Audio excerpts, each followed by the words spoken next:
Ibu saudara-saudari, mari kita hening sejenak untuk mendengarkan sabda Tuhan.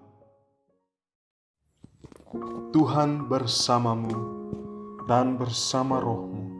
Inilah Injil Yesus Kristus menurut Lukas. Dimuliakanlah Tuhan.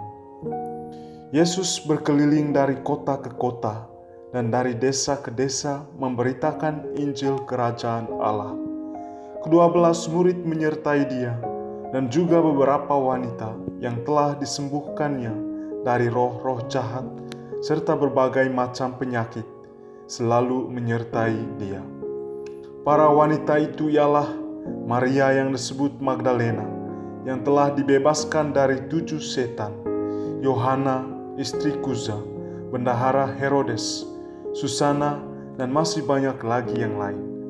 Wanita-wanita itu melayani seluruh rombongan dengan harta kekayaan mereka. Demikianlah Injil Tuhan. Terpujilah Kristus.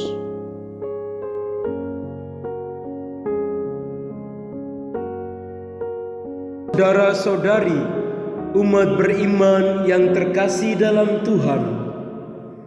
Dalam tradisi Perjanjian Lama, bagi orang-orang Yahudi, status dan kedudukan wanita berada di bawah kedudukan pria.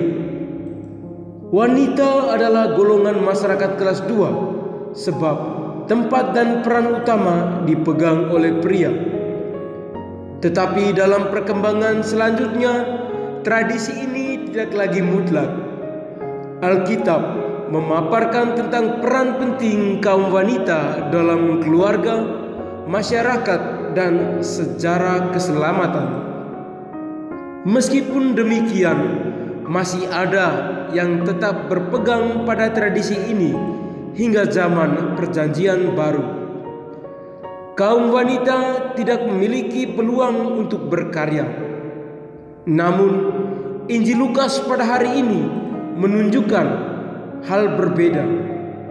Bagi Yesus, wanita bukanlah warga kelas 2 yang dikesampingkan kepentingannya.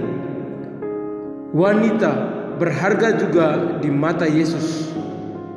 Wanita layak mendapat tempat dan kesempatan yang setara dengan pria, juga dalam hal menerima anugerah keselamatan dari Allah. Yesus tidak pernah membedakan pria dan wanita, sebab keduanya menjadi fokus pelayanan dalam misi keselamatannya.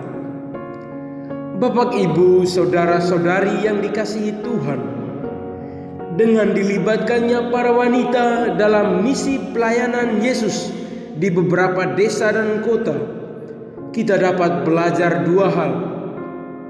Yang pertama, Yesus menepis anggapan yang mengatakan bahwa tidak ada kesempatan bagi kaum wanita untuk berkarya dan terlibat dalam pelayanan. Dan yang kedua, Yesus ingin menunjukkan bahwa wanita-wanita itu yang telah mengalami sentuhan kasih Yesus dan diselamatkan akan mewujudkan kasih yang nyata dalam kehidupannya yang baru. Yesus memberi kesempatan kepada para wanita untuk mengalami kuasanya juga, yaitu disembuhkan dari roh jahat dan berbagai penyakit. Sentuhan kasih dan keselamatan inilah yang telah mengubah mereka. Ungkapan syukur atas kasih dan keselamatan dari Allah itu mereka aplikasikan dalam wujud saling melayani. Setiap orang yang telah mengalami sentuhan kasih Allah dan diselamatkan pasti mengalami perubahan. Perubahan itu akan mendorong setiap orang yang telah merasakan dan mengalami kasih tak terselami dalam Kristus untuk menyatakan kepada siapapun yang ditemuinya betapa dalamnya kasih Kristus. Kerinduannya yang amat dalam membuat orang lain pun mengalami kasih Kristus.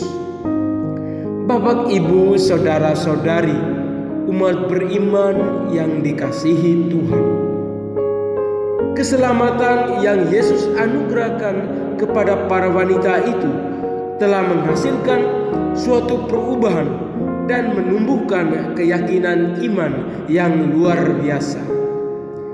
Keyakinan akan keselamatan itu jugalah yang membawa diri mereka terlibat dalam pelayanan Yesus.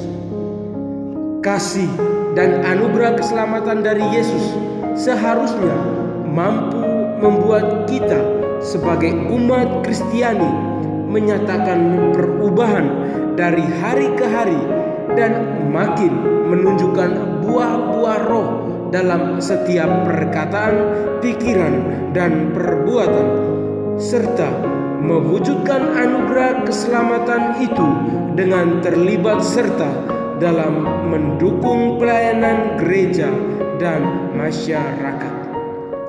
Semoga Tuhan memberkati kita.